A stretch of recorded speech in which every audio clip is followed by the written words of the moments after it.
மரணத்திலிருந்து விதிவிலக்குள்ளவர் எவரேனும் உண்டா? மரணத்திலிருந்து விதிவிலக்கு உள்ளவர் யாருமே கிடையாது.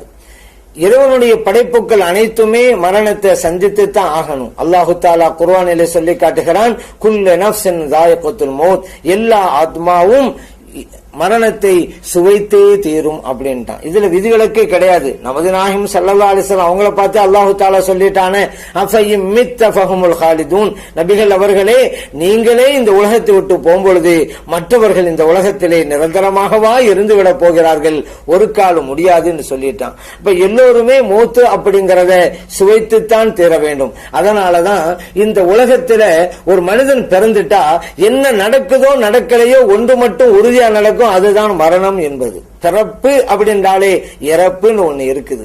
இது உறுதியா நடக்குங்கிறதுனாலதான் உறுதிங்கிற வார்த்தையை இறைவன் இந்த மரணத்திற்கு உபயோகிக்கிறான். குர்ஆனில் இறைவன் சொல்லி காட்டுகிறான், உறுதி வருகின்ற வரைக்கும் உங்கள் இறைவனை நீங்கள் வணங்குங்கள். இங்க உறுதி வருகின்ற வரைக்கும் சொன்னா உறுதியாக வரப்போகிற மரணம் ஏற்படுகின்ற வரைக்கும் இறைவனை வணங்கிக் கொண்டே இருங்கள். அப்போ மொத்தா போற வரைக்கும் அல்லாஹ் வணங்கிட்டே இருக்கணும். அதைத்தான் சொல்ல வர்றான் இறைவன். மரணம் வருகின்ற வரைக்கும் சொல்லாம உறுதி வருகின்ற வரைக்கும்ங்கிறான். ஏன்? மரணம் உறுதியாக வரப்போவதால் மரணம்ங்கிற வார்த்தைக்கு அந்த பகரமாக இறைவன் யகீன் உறுதிங்கிற வார்த்தையை உபயோகிக்கிறான். மேலும் இந்த உலகத்தில் இருக்கக்கூடிய எல்லோருமே அந்த மரணத்தை சுவைத்துத்தான் தீர வேண்டும். அது மனிதர்களாக இருந்தாலும் சரிதான், ஜின் இனத்தை சார்ந்தவங்களாக இருந்தாலும் சரிதான், மலக்குமார்களாக இருந்தாலும் சரிதான், எல்லாமே இல்லாமல் போவார்கள். மரணம்ங்கிறது ஒன்னு கடைசியில் ஒன்னு இருக்கும். ஏன்னா இறைவன் அல் அவ்வல் முதன்மையானவன், அதே நேரத்தில் அல் ஆஹிர் இறுதியானவன். அப்போ முதன்மையானவனும் அவன் தான், இறுதியானவனும் அவன் தான். இறைவன் முதன்மையானவனாக இருந்தான்ல, அப்ப அவன் கூட யாருமே கிடையாது. அந்த மாதிரிதான் இறைவன் இறுதியானவனாக இருக்கின்ற போதும் கூட அவன் கூட எவருமே இருக்க மாட்டார்கள். அல்லாஹ் குர்ஆன்ல சொல்றான், குல்லு மன் அலைஹா ஃபான், எல்லாம் அழிந்து போய்விடும், வயப்கா வஜ்ஹு ரப்பிக், உங்கள் இறைவன் மட்டும் நிலைத்திருப்பான். அப்படி ஒரு கட்டம் இருக்கிறதுனால மரணம்ங்கிறது எல்லோருக்கும் ஒரு காலத்துல ஏற்படக்கூடியதுதான் அப்படிங்கறத நாம் நினைவிலே வைக்க வேண்டும். மேலும் இந்த மரணம் ஒரு மனிதர் எங்க இருந்தாலும் வந்துதான் தீரும், அதிலிருந்து யாரும் தப்பிக்க முடியாது. அதனாலதான் அல்லாஹ் குர்ஆன்ல ஒரு உதாரணத்தை சொல்லி காட்டுறான், ஐனமா தக்கூனு யுத்ரிக்குமுல் மௌத், நீங்கள் எங்க இருந்தாலும் மரணம் உங்களை அடைந்தே தீரும். வலவ் குந்தும் ஃபீ புரூஜின் முஷையதா, நீங்கள் பாதுகாப்பான கோட்டைக்குள்ளே இருந்தாலும் சரிதான். இனிமே யாரும் இங்க வர முடியாது, என்னோட உயிர் போக முடியாது, அவ்வளவு பாதுகாப்பான இடத்துல இருக்கிறேன் என்ன நீங்க நினைச்சுக்கிட்டு இருந்தாலும் கூட மரணம் உங்களுடைய நேரம் வந்துட்டா மரணம் உங்களை அடைந்துதான் தீரும், அதிலும் தப்பிக்க முடியாது என்று இறைவன் குர்ஆனிலே சொல்லி காட்டுகிறான். அந்த மரணம் வருவதற்கு முன்னால ஆயத்த பணிகளை நாம் ஏற்படுத்திக் கொள்ள வேண்டும். மரணம் ரெண்டு வரத்தான போகுது. அதனால மரணத்துக்கு முன்னால என்னென்ன நல்ல காரியங்கள்லாம் நம்ம செய்யலாம் அப்படிங்கறத யோசித்து அந்த நல்ல காரியங்களை எல்லாம் செய்ய வேண்டும். அதை விட்டுவிட்டு நம்ம இன்னும் தான் காலம் இருக்குது, இன்னும் தான் காலம் இருக்கு அப்படின்னு நினைச்சுக்கிட்டே போய் கடைசியில மோத்தா போற நேரத்துல யா அல்லாஹ் இன்னும் கொஞ்ச நேரம் விட்டு வை, நான் நல்ல காரியம் எல்லாம் செஞ்சிடறேன், நல்லவனா மாறி அப்படின்னு சொன்னா அந்த கூட்டு இறைவனத்திலே அங்கீகரிக்கப்படாது. அல்லாஹ் குர்ஆன்ல சொல்றான், வஅன்ஃபிகு மிம்மா ரஸக்னாகும், நாம் உங்களுக்கு வழங்கியதிலிருந்து நீங்கள் செலவு செய்யுங்கள். பாருங்க எவ்வளவு அழகா சொல்றாங்க. ஏன்னா இன்னைக்கு சில பேரு நான் சம்பாதிச்சேங்க, நான் எங்க அவருக்கு கொடுக்கணும் அப்படின்னு தத்துவம் பேசிட்டு இருக்கிறாங்க. அதனால அல்லாஹ் சொல்றான், அது நான் உனக்கு தந்தேப்பா, தந்த ஆளு சொல்றான் கொடுண்டு குடு என்று இறைவன் சொல்றான்.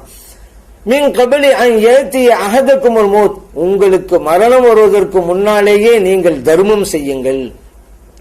அப்ப அந்த நேரத்தை விட்டுவிட்டு கடைசி நேரத்துல ஃபயகூல ரப்பி லவுலா அஹர்தனி இலா அஜலின் கரீப், இறைவனே கொஞ்ச நேரம் எனக்கு விட்டு வை, நான் தர்மம் செய்யறேன், ஃபஅஸத்தக தர்மம் செய்யறேன், வகும் மினஸ் சாலிஹீன் நான் நல்லவனா மாறிறேன் என்றெல்லாம் நீங்கள் சொன்னாலும் கூட அது ஏற்றுக்கொள்ளப்படாது.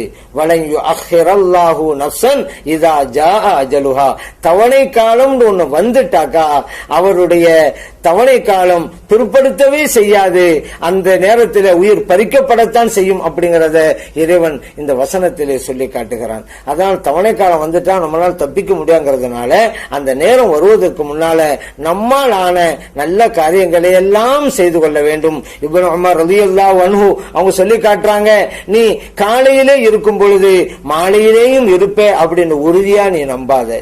நீ மாலையில இருக்கும் பொழுது அடுத்த நாள் காலையிலும் இருப்ப அப்படிங்கறத உறுதியாக நம்பாத. அதனால உனக்கு வியாதி வர்றதுக்கு முன்னால உன்னுடைய உடல்நலத்தை பயன்படுத்திக்க, உனக்கு மரணம் வருவதற்கு முன்னால உன்னுடைய வாழ்நாளை பயன்படுத்திக்க என்று இப்னு உமர் ரலியல்லாஹு அன்ஹு சொல்லி காட்டுறாங்க. புகாரிலே பதிவு செய்யப்பட்ட ஹதீஸ். அல்லாஹ் கூட குர்ஆனிலே சொல்லி காட்டுகிறான், யா அய்யுஹல்லதீன ஆமனு தகுல்லாஹ், இறை நம்பிக்கையாளர்களே அல்லாஹ்வை நீங்கள் அஞ்சிக் கொள்ளுங்கள். வல் தன்துர் நஃப்சுன் மா கத்தமத் லிகதின், நாளை மறுமைக்காக எதை சேமித்து வைத்திருக்கிறோம் என்று ஒவ்வொரு ஆத்மாவும் சிந்தித்து பார்க்கட்டும் என்று அல்லாஹு தஆலா சொல்லி காட்டுறான். அதனால மரணம்னு ஒண்ணு வரப்போகுதுங்க, அதுல தப்பிக்க முடியாது. அதுக்கு முன்னால நாம் என்ன நல்ல காரியங்கள் ஆற்றணும் அப்படிங்கறத கவனம் செலுத்தி நிறைய இபாதத்தில் செய்ய வேண்டும். ஆனா தவணை காலம் வர்ற வரைக்கும் அல்லாஹ் தஆலா இந்த உலகத்தில் விட்டு வைப்பான்.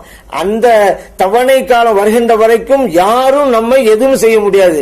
ஏன்னா அல்லாஹ் குர்ஆன்ல சொல்றான், யுர்சிலு அலைக்கும் ஹஃபலா, உங்களுக்கு ஒரு பாதுகாப்பு படையை ஏற்படுத்தி இருக்கிறான் அப்படிங்கிறான். மலக்குமார்கள் நமக்கு பாதுகாப்பு படையா இருக்கிறாங்க, நமக்கு தெரியாது. அல்லாஹ் தஆலா நமக்குன்னு ஒரு நேரத்தை எழுதியிருப்பான். அந்த நேரம் வர்ற வரைக்கும் எந்த ஆபத்தும் இடையூறும் நமக்கு ஏற்படாதவாறு மலக்கள் பாதுகாத்துக்கிட்டே இருப்பாங்க. நம்மள கூட நிறைய பேருக்கு ஏற்பட்டிருக்கும். சொல்லுவாங்க, ஒரு நூலில அளவு தாங்க, இல்லன்னு சொன்னாக்கா அந்த விபத்துல நானும் மாட்டிக்கிருப்பாங்க, என்னுடைய உயிர் அப்பவும் பிரிஞ்சிருக்க, அந்த நூலில் அளவுல தாங்க நான் தப்பிச்சேன் அப்படின்னு எத்தனை பேர் சொல்லுவாங்க.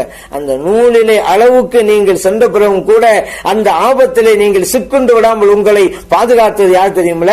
அல்லாஹ் உங்களுக்குன்னு ஒரு பாதுகாப்பு படையை வச்சிருக்கிறான்ல, அந்த மலக்குமார்கள் தான். இந்த ஆளுக்கு தான் இன்னும் தவணை இருக்குதே, இன்னும் அதுக்குள்ள இங்க இதுக்குள்ள போய் மாட்ட பாக்குறாரு அப்படின்னு உங்களை பாதுகாத்து எடுத்துறாங்க. ஏன்னா அந்த பொறுப்பு அந்த மலக்குமார்களுக்கு வழங்கப்பட்டிருக்கிறது.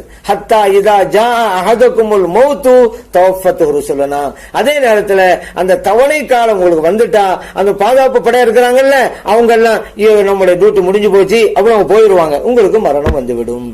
அதான் உமர் ரலியல்லாஹு அன்ஹு அவங்க கூட வெளியே போகும் பொழுது ஒரு துணையோட போகணும்னு மத்தவங்க எல்லாம் ஒரு அறிவுரை வழங்குவாங்க. ஏன்னா உமர் ரலியல்லாஹு தனியா தான் போவாங்க இரவு நேரத்துல கூட. மத்தவங்க சொன்னாங்க, உங்களுக்கு எதிரிகள் இருக்கிறாங்களே, நீங்க ஒரு துணையோட போலாமேண்டு. அப்போ உமர் ரலியல்லாஹு அன்ஹு சொன்னாங்க, என்னுடைய அஜல் தவணை காலம்னு ஒண்ணு இருக்குதுல்ல, அதை விட ஒரு பாதுகாப்பு எனக்கு வேற என்னது இருக்கு அப்படின்னு அவங்க கேட்டாங்க. ஏன்னா இறைவன் எனக்கு ஒரு நேரத்தை எழுதியிருப்பான்ல, அந்த நேரம் வரைக்கும் என்ன யாரும் எதுவும் செய்திட முடியாதுங்க. அந்த நேரம் வந்தாதான் அது நடக்கும். அந்த நேரம் வருகின்ற வரைக்கும் உள்ள அந்த அஜல் தவணை தான் எனக்கு பாதுகாப்பு என்றார்கள் உமர் ரலியல்லாஹு அன்ஹு அவர்கள். அதனால் மரணம்ங்கிறது எல்லோரையும் அடையத்தான் போகிறது. அதற்கு முன்பு நாம் செய்ய வேண்டிய ஆயத்த பணிகள் என்ன அப்படிங்கறத சிந்தித்து பார்த்து அதன்படி நாம் நடக்க வேண்டும்.